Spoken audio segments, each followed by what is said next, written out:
All right, so yesterday I did a video on the number one time never to take Social Security early. The number one reason not to take Social Security early.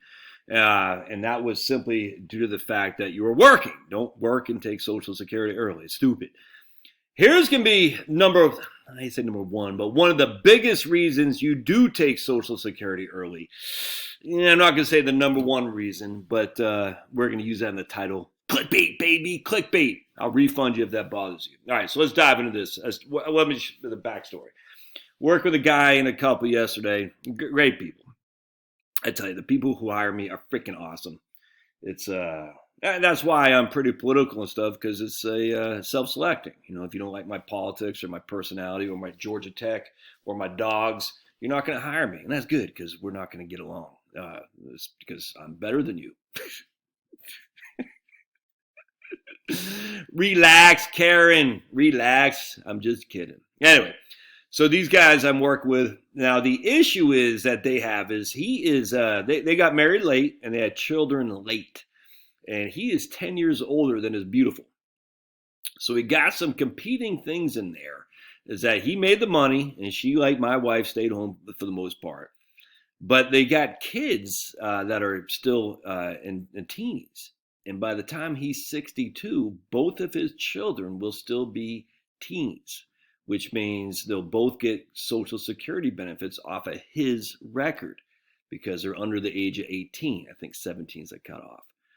So you're sitting there thinking, man, if I take Social Security early, not only do I get a benefit, yes, it'll be reduced, but they get a benefit too. Now there's a family max. I think it's $5,500 a month or something like that. But so let's dive into these numbers, because this one is pretty, in my opinion, pretty self-evident. Now there are some negatives here, which we'll share with you, but I think the negatives are greatly dwarfed compared to the positives. So let's dive into this. Here's the first thing we're going to see is that if he takes his Social Security at 62, and his first full year will be 2024, he's going to get $29,000. Because he's got two youngins, they'll get $41,000, but it will be reduced by $10,000 because it's the maximum family limit. I think it's, $5,000 a month or something like that. Anyway, he's going to get 30, they're going to get 30. That's $60,000 a year of Social Security. Now, one drops off because he'll be over 17 by then, but here, he's still got $50,000 a year. So in these 4 years right here, if he takes Social Security early, I mean, look at this. In 2023, his boys or girls, his kiddos will make more than he will. I guess it's a partial year, but look at that. They'll get $40,000 between them, $60,000 between them, $5,000 the max. That's $100,000. That's $200,000 that he's going to get on Social Security. Now, he's no longer working, all right, so he's going to quit his crappy old job in 2022, so he won't be subject to earnings test, all right? But I mean, look at that. That's $200,000 the first year. I hope that makes sense, so hang tight. We have them both living until 90 or so, and if he takes it early, their total benefit will be $2.456 million. I mean, we're talking, by the time they're 40 years from now. So, I mean, 2.456 million. But again, 200,000 on the first 4 years. All right. So he gets a small pension, but you can see, and she makes a little bit of money, but you can see right here, $2.456 million of Social Security is what they're going to get if he takes it early. All right. So hang tight though. Takes it later, I think I did full retirement age here, they're going to get $2.798 million. So they get $350,000 more or something like that if they take it later. All right, so from a total, so this is the drawback with Social Security break even stuff like that, is there's so much that goes into it more than the actual absolute dollars. So if he takes it later, he will make more money. And the reason for that is simple. Because if he takes it early, he will have a reduced benefit for taking it early off his own record, and his wife is 10 years younger. When he dies, she will step into his reduced benefit. I hope that makes sense. So basically, she will survive him, we'll just say, by 10 years. For those 10 years, she'll lose her small benefit, which is her spousal benefit, and then instead step into his full benefit, but that will have been reduced because he took it early. So we're basically saying, is it worth it to sacrifice $250,000 in total Social Security benefits in order to get $200,000 my first 4 years of retirement. That's a challenge, but I'm going to show you something else too. So this is pretty cool. Look at this. This is a 2024. Notice his benefit is $29,172.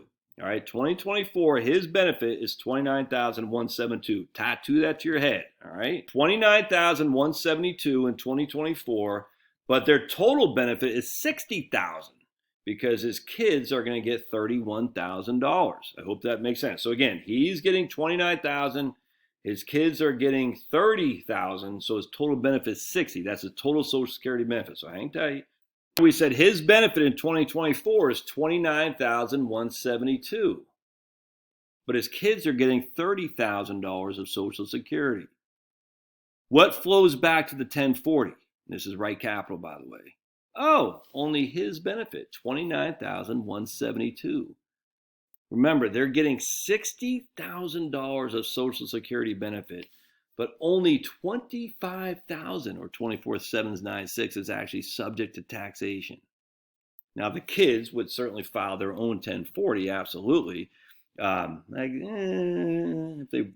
depends whether or not they're working, if they have earned income, if they want to get money back. Generally speaking, it's good if they have pay income taxes to file. I'm not sure they have to pay an income tax. If they got both $15,000 of Social Security, it won't be subject to taxation. It's still probably, I don't know. It might be worth it for them to file 1040. But either way, it's not subject to tax. It's not subject to taxation.